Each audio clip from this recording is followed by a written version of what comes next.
Olá, tudo bom? Meu nome é Rafael Fonseca, eu sou intermediário de crédito certificado e com licença do Banco de Portugal para atuar em financiamentos aqui no país. Eu sou corretor de imóveis também e hoje vou dar dicas muito importantes para você que quer financiar um imóvel aqui em Portugal, ok? Eu chamei de dicas de ouro para financiar um imóvel em Portugal. E aí vai a minha primeira dica. Minha primeira dica é a seguinte: tenha tudo declarado em imposto de renda. É, pois é, a princípio, né, nós declaramos nosso imposto de renda direitinho, mas muitas vezes, né, empresários e outras pessoas não declaram tudo o imposto de renda. E quando você vai comprar um imóvel, financiar um imóvel em Portugal, é importante que você tenha tudo declarado em imposto de renda, ou pelo menos o necessário para que você consiga é, o financiamento, não é? Esse documento, o imposto de renda, é o principal documento que o banco vai analisar para conceder o crédito, tá? Então, se você ganha ali, claro que o banco gosta de regularidade e constância. Então, assim, se você ganha direitinho, tem contra-cheque, solerite, né, que comprove o seu vencimento, bate tudo direitinho com o extrato, é mais fácil ainda. Basta uma declaração patronal que você pode pegar no RH e isso sem maiores problemas. Agora, se você possui uma empresa, isso é mais importante ainda você atentar nesse ponto do imposto de renda. Não misture as despesas pessoais com as despesas da empresa, pelo menos no período em que você tiver que apresentar o imposto de renda aqui em Portugal, tá? O banco quer ver seu prolabore e quer ver as contas normais de pessoas, de pessoa física, de pessoa singular, como chama aqui, as suas contas normais de aluguel, de luz, gás, etc., tá? Quanto à sua empresa, você vai precisar também apresentar o último balancete e o DRE do triênio, tá? Isso você pede ao seu contador, que sem maiores problemas ele consegue isso para você. A segunda dica é: o rendimento líquido deve ser 3 vezes o valor da prestação. Então, se você for declarar o seu imposto de renda, não quiser, se você ganha muito e não quer declarar tudo, você tem que pelo menos declarar, preparar esse imposto de renda para que ele tenha um rendimento onde o resultado líquido dos seus vencimentos sejam pelo menos 3 vezes superior ao valor da prestação. Por exemplo, só como demonstração, só como exemplo, um salário líquido de 2.000 euros mês, o banco provavelmente não vai aprovar uma prestação mensal muito acima de 600 euros, ok? E isso se você não tiver outros créditos e dívidas, tá?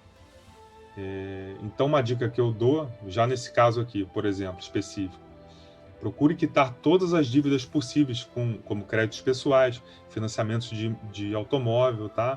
Porque isso incorre muito, gera um peso na sua taxa de esforço, ou seja, no esforço que você faz para pagar os seus créditos na visão do banco, tá?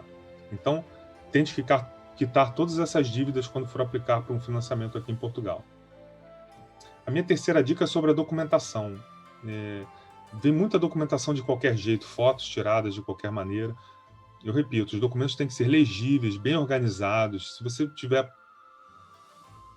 tempo e paciência, vale muito a pena, porque os documentos é a mesma língua. Se você é brasileiro, é a mesma língua. Então, assim, se você organizar direitinho, colocar os meses, os documentos que estão ali, certidão de casamento, extrato do mês tal, e dos contra-cheques, que aqui chama recibo de vencimento. Se você puder organizar isso, quanto mais organizado, melhor, tá? A primeira impressão é a que fica. Então, ter os documentos digitalizados, muito bem legíveis, é fundamental, tá? O que você vai precisar? Organize os seus 2 últimos IRS, os seus 2 últimos, o seu imposto de renda dos 2 últimos anos, tá? Os 3 a 6 últimos contra-cheques, 6 se você for autônomo ou empresário, tá? 6 últimos extratos bancários, os seus passaportes têm que estar válidos, seus cartões de residência ou cartão de cidadão, tá? A declaração de atividade patronal é aquela que você pede ao RH, dizendo que a pessoa tal trabalha nessa empresa, nessa função desde tal data, tá? Certidão de casamento, porque o banco quer ver o regime de bens. E muito importante, você precisa apostilar muitos desses documentos aqui quando for comprar o imóvel, tá?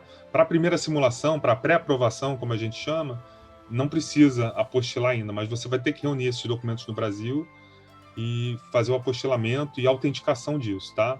Isso pode ser via advogado, pode ser feito no Brasil e enviado depois para Portugal.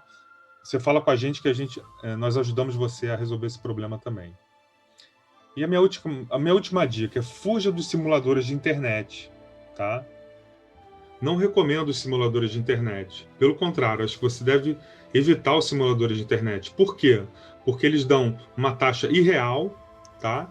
Eles dão uma taxa a melhor taxa daquele banco, por exemplo, que eles não praticam para 90% das pessoas, ok? E eles calculam volumes de financiamento que não vão ser aprovados pelo banco, ok?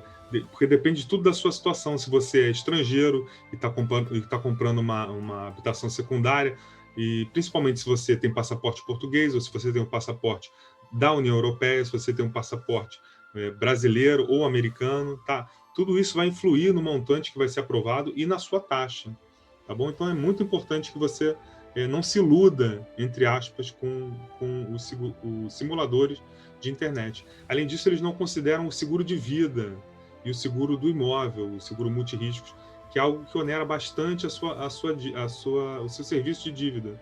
Então, assim, você só saber a prestação é muito pouco, mas é sempre tudo que vão te dizer, porque o seguro é muito difícil de estimar, porque depende da comorbidade do indivíduo, ou da situação prévia, da idade, do volume que ele tá financiando. Mas nós conseguimos aqui dar uma orientação, estimar mais ou menos aquilo que pode ser, tá? Pelo menos você não tem aquela surpresa de pagar um seguro de vida caro quando chega na hora da aprovação do seu financiamento, tá bom? Acho que são essas dicas principais. Eu fico por aqui por hoje. Deixo meu contato aqui, Rafael Fonseca, 965-406-326, por telefone ou por WhatsApp, com o código 351 aqui de Portugal. Pode me mandar uma mensagem. Se eu não responder na hora, eu respondo em até 24 horas, tá? Ou pelo e-mail rafaelfonseca@decisõesesoluções.com. Também uso um Gmail, porque às vezes eu preciso mandar arquivos muito grandes e mando pelo Gmail ou pelo WeTransfer, tá bom? É isso, pessoal. Boa sorte. Acho que essas dicas são bastante importantes para o seu financiamento de imóvel aqui em Portugal, tá bom? Conte conosco. Um grande abraço e boa sorte.